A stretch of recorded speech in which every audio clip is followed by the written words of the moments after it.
dapat terjadi. Bagaimana ada tertulis dalam Alkitab pada Injil Lukas 1 ayat 37, sebab bagi Allah tidak ada yang mustahil.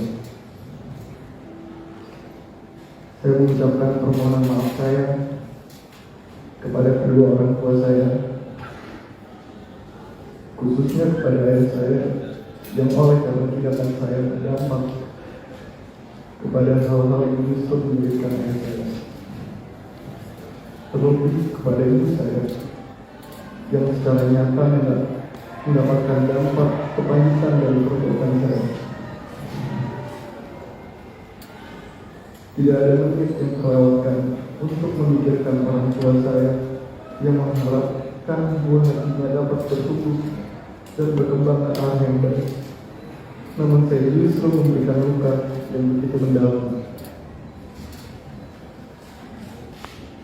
Tak henti saya menyesali oleh karena perbuatan saya menempatkan ibu saya dalam kesendirian yang memperjuangkan saya dan ayah saya.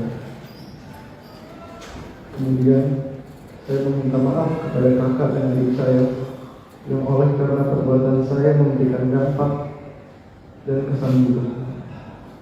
Saya berharap keluarga kita dapat berkumpul kembali seperti sedia kala sesuai dengan rencana baik Tuhan.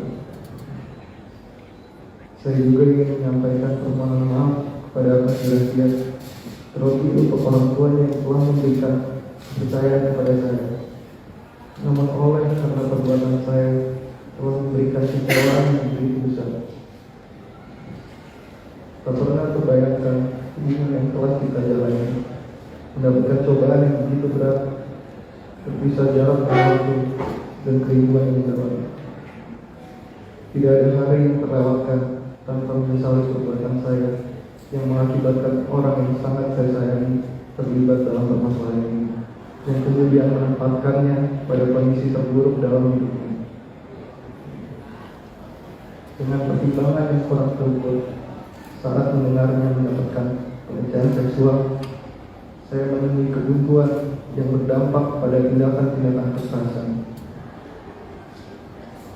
Dengan penyesalan yang mendalam, tidak ada hentinya saya berdoa agar kita terus mendapatkan kekuatan dalam melewati masa sulit ini.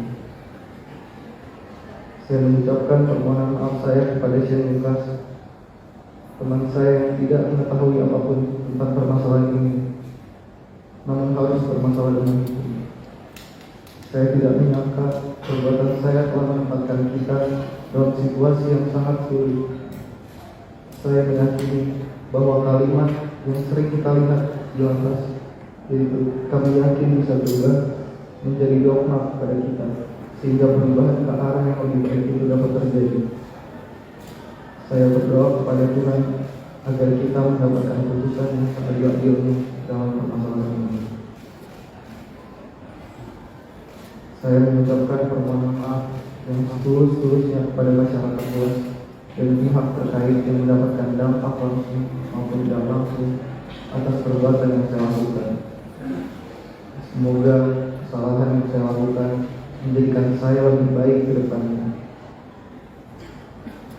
Majelis Hakim yang mulia, selama penahanan saya menyadari dampak yang terjadi atas perbuatan yang saya lakukan. Tak pernah terpikirkan peristiwa itu akan terjadi. Seumur hidup, sedikit pun saya tidak pernah menyukai kekerasan, bahkan memiliki suatu niat atau rencana atau pikiran untuk melukai seseorang. Tak pernah terbayangkan saya dapat melakukan kekerasan yang seharusnya tidak ada dalam pertemuan itu. Saya sungguh menyesali kejadian itu, karena memang pada dasarnya tidak ada niat atau rencana untuk melakukan kekerasan itu. Saya menyadari bahwa kurangnya pengendalian emosi dan amarah saya yang secara spontan meluap begitu cepat menimbulkan kejadian tanpa sedikit pun pertimbangan. Saat kejadian itu, saya mengakui emosi saya telah mendahului akal sehat saya. Saya memohon kebijaksanaan majelis hakim yang mulia untuk tidak tergiring dengan opini negatif dari publik dalam memeriksa dan mengadili perkara ini. sehingga tercipta keadilan berdasarkan kepantasan dan kelayakan. Majelis Hakim yang mulia, pada kesempatan ini saya juga ingin menyampaikan rasa kecewa atas tuntutan jaksa penuntut umum yang menuntut dengan pidana maksimal tanpa sedikit pun mempertimbangkan alasan-alasan yang meringankan. Seumur hidup saya belum pernah sekalipun bermasalah dengan hukum. Dengan usia saya yang masih 19 tahun, saya mengakui bahwa saya kurang bijak dalam mempertimbangkan risiko jangka panjang, di mana seharusnya emosi dan amarah menjadi suatu cobaan dan tantangan untuk dikalahkan. Pada usia muda ini, saya meyakini bahwa saya masih dapat memperbaiki diri menjadi jauh lebih baik dengan meninggalkan cara-cara hidup yang salah dan berubah menjadi pribadi yang baru untuk menyongsong masa depan yang lebih baik. Majelis Hakim yang mulia, saya mempunyai pendapat bahwa hukuman yang dijatuhkan pada seseorang yang melakukan tindak pidana bertujuan untuk membina agar orang itu dapat sepenuhnya menyadari kesalahannya, bertobat, dan berubah menjadi pribadi yang lebih baik, bukan untuk membinasakan atau menghancurkan seluruh hidupnya. Dengan penuh harapan, saya meyakini dengan usia saat ini saya masih dapat berubah sikap dan menggapai masa depan yang lebih baik untuk hidup saya kelak. Selanjutnya, saya mengucapkan terima kasih kepada lembaga permasyarakatan Salemba yang telah memberikan pembinaan yang baik kepada saya, sehingga mendorong saya untuk melakukan pertobatan. Dalam penjara ini, saya menyadari bahwa banyak keluarga yang saya cintai mendapatkan penghukuman atas perbuatan yang saya lakukan. Penghukuman tersebut telah datang sejak awal, secara langsung maupun tidak langsung dari kalangan manapun.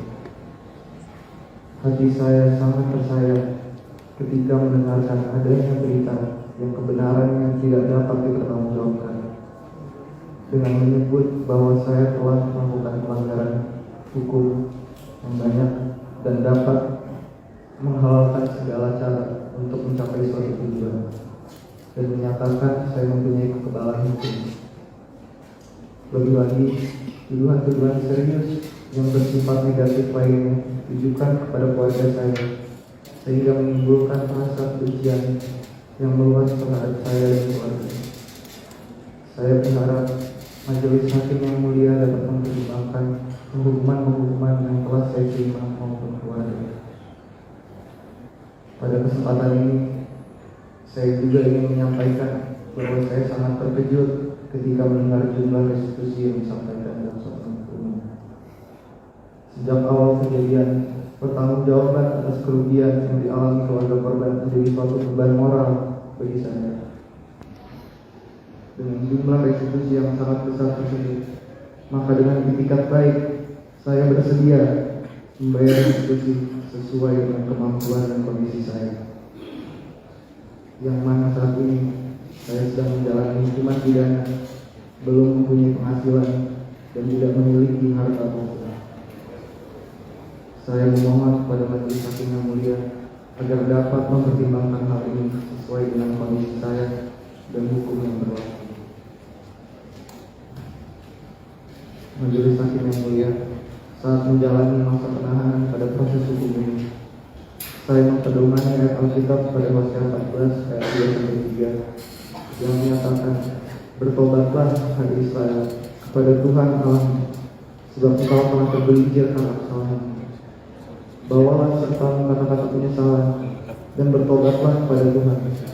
Katakanlah kepadanya, ampunilah segala kesalahan, sehingga kami mendapat yang baik, maka kami akan mempersembahkan pengakuan kami.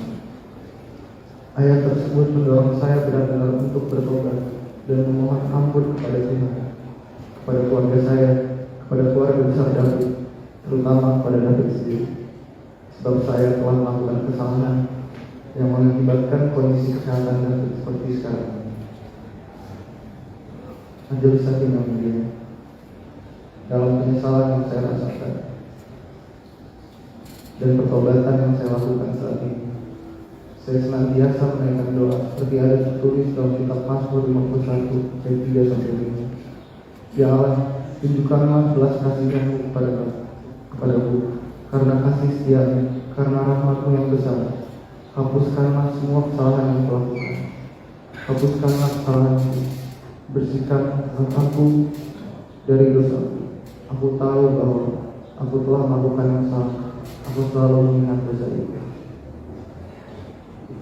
Dengan sikap penyesalan dan pertobatan saya, sebagaimana saya sampaikan, saya berharap majelis hakim yang mulia dalam memeriksa dan mengadili perkara ini terlebih dahulu berbisik dengan hati nurani, hingga pada akhirnya dapat memberikan keadilan yang sepantasnya pada saya melalui ketukan palu majelis hakim yang mulia.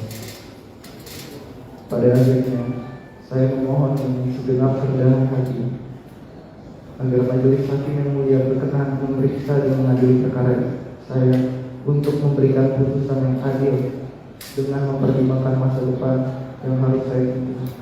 Karena saya yakin dan percaya majelis hakim yang mulia akan memutuskan perkara ini bukan untuk membinasakan atau mengakhiri hidup saya, namun akan memutuskan dengan hati nurani yang penuh kemurnian.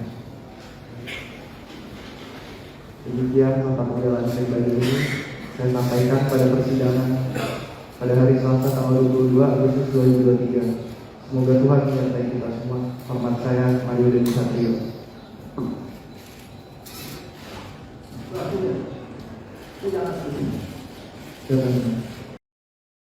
Ikuti update terbaru dari sosial media Tribun Jateng.